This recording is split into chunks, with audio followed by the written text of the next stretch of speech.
اس وقت ہمارے ساتھ جڑ چکے عرفان نذیر جو کہ ایک سوشل ایکٹیوسٹ ہے. ان سے ہم بات کرنے کی کوشش کریں گے کہ اس وقت ہماری سوسائٹی میں کیا کیا پرابلم چل رہی ہے. ہاں عرفان صاحب, ہم آپ سے جاننے کی کوشش کریں گے کہ کون کون سی ایسی پرابلمز اس وقت سوسائٹی میں چل رہی ہے, اس کے بارے میں ہمیں تھوڑا سا بتائیں. جی السلام علیکم. پہلے آپ کا خیر مقدم شکریہ.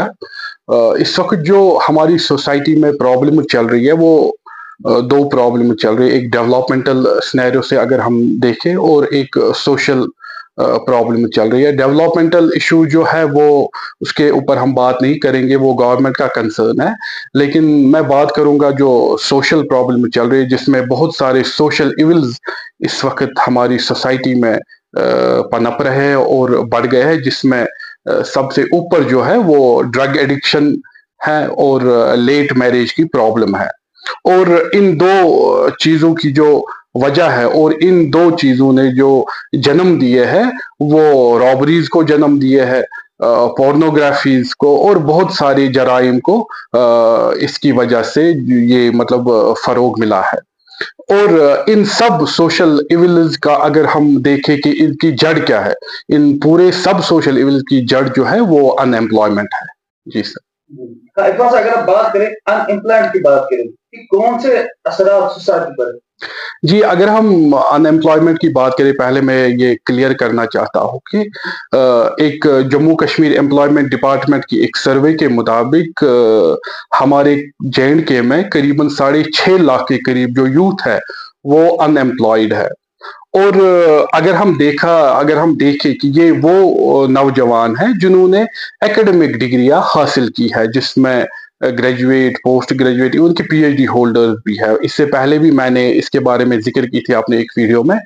اور چونکہ ان ایمپلائمنٹ ہے, لیکن دوسری جانب اگر ہم دیکھیں قریباً 2 لاکھ کے قریب جو باہری راجیوں سے یہاں پر آ کر کام کر رہے ہیں, 2 لاکھ کے قریب ان کی تعداد ہے, جس میں سکلڈ ورکرز بھی ہیں اور نان سکلڈ ورکرز بھی ہے. اچھا, وہ جو افراد ہے اچھی بات ہے, وہ یہاں پہ کام کرنے کے لیے آتے ہیں, ڈیموکریسی ہے, تو کوئی بھی, ہم بھی کسی جگہ پہ کام کرنے کے لیے جاتے ہیں, وہ بھی آ سکتے, کوئی روک نہیں ہے, اور آئی اپریشیٹ دیم.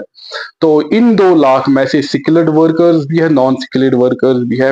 کم سے کم جو ان کی انکم ہے وہ 500-600 سے لے کر 3,000 تک ویری ہوتی ہے پر پرسن جو باہر سے آتے ہیں.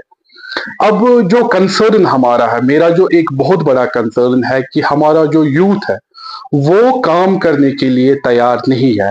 وہ اپنے کمفرٹ زون میں اپنے یوتھ کی بات کر رہا ہوں جو کشمیر میں ابھی اس وقت ہے, جو ان ایمپلائڈ ہے, اس میں جو میجورٹی ہے وہ اپنے کمفرٹ زون میں بیٹھی ہے اور کام کرنے کے لیے تیار نہیں ہے. میں آپ کو ایک سمپل ڈیٹا ایک آپ کے ساتھ شیئر کرنا چاہتا ہوں کہ یہ سچ بات ہے کہ کشمیر میں جو ہے اسمال اسکیل انڈسٹری جو ہے یہاں پہ ڈیولپ نہیں ہو پائی, جو کہ ایک وجہ ہے یہاں کے ان ایمپلائمنٹ کا. ایک چھوٹا سا ڈیٹا میں آپ کے ساتھ شیئر کرنا چاہتا ہوں. کشمیر میں اینولی 600 لاکھ کیجیز کا جو مٹن ہے وہ کنزیوم ہوتا ہے. 600 لاکھ مطلب اگر ہم دن کے حساب سے دیکھیں 1.64 lakh kgs of mutton is consumed by the people of Kashmir.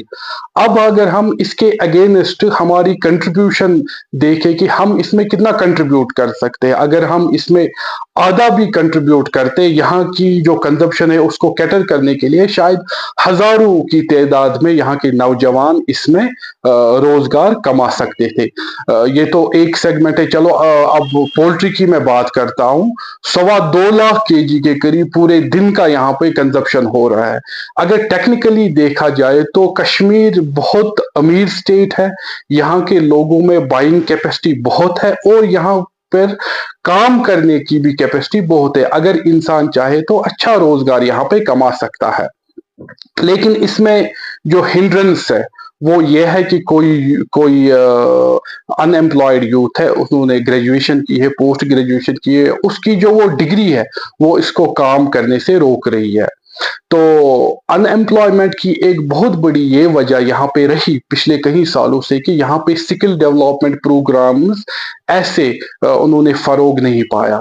لوگ یہاں پہ اکیڈمک ڈگریاں حاصل کرنے پہ لگے رہے اور سرکاری نوکری ڈھونڈتے رہے، اور جس کی وجہ سے ہم بہت پیچھے چلے گئے. حال ہی میں آپ نے دیکھا ہوگا کہ ایک پارٹی کی طرف سے ایک بیان جاری ہوا کہ اگر ہم سرکار بنائیں گے تو 1 لاکھ جوانوں کو یہاں پہ ہم روزگار دے سکتے ہیں. میں اگر مان کے چلتا ہوں کہ وہ 1 لاکھ جوانوں کو بھی یہاں پہ روزگار دینے میں کامیاب ہوئے، تو بھی یہاں پہ قریباً 5.25 لاکھ، 5.5 لاکھ سے 6.25 لاکھ تک جو یوتھ ہے وہ تو بھی یہاں پہ بیکار ہے. تو اس کا جو علاج ہے وہ یہی ہے کہ ہمیں کام کو سٹارٹ کرنا ہے. حال ہی میں نے ایک ویڈیو ڈالا تھا کہ ایک بچے نے، جو بھی ایک BBA کا اسٹوڈنٹ تھا، 13,000 روپیہ سے ایک بزنس سٹارٹ کیا اور وہ مہینے کا 30 سے 40 ہزار روپیہ کما رہا ہے. تو یہاں کی جو بہت بڑی پرابلم ہے، پیرنٹس کو اسپون فیڈ کر رہے ہیں اپنے بچوں کو. وہ ان کو اس بات کا احساس نہیں دے رہا ہے کہ ان کو آگے جا کر زندگی میں کچھ حاصل کرنا ہے، کچھ کمانا ہے. جس طرح سے ہم بچپن میں یہاں پہ مرغیوں کو پالتے تھے، صبح شام دانہ ڈالتے تھے، سیم وہی سچویشن ہے یہاں پہ یہاں کے پیرنٹس کی. وہ ان کو اپنے بچوں کو کاؤنسلنگ کرنی چاہیے، ان کو یہ بتانا چاہیے کہ بھائی آپ کام کرو، مارکیٹ میں نکلو، پیسہ کماؤ، جس کی وجہ سے ہم سوسائٹی کو بھی آگے بڑھا سکتے اور خود بھی فائنینشلی انڈیپینڈنٹ ہو سکتے ہیں. جی رضوان صاحب، شکریہ. آپ سے بات کرنے کے لیے شکریہ.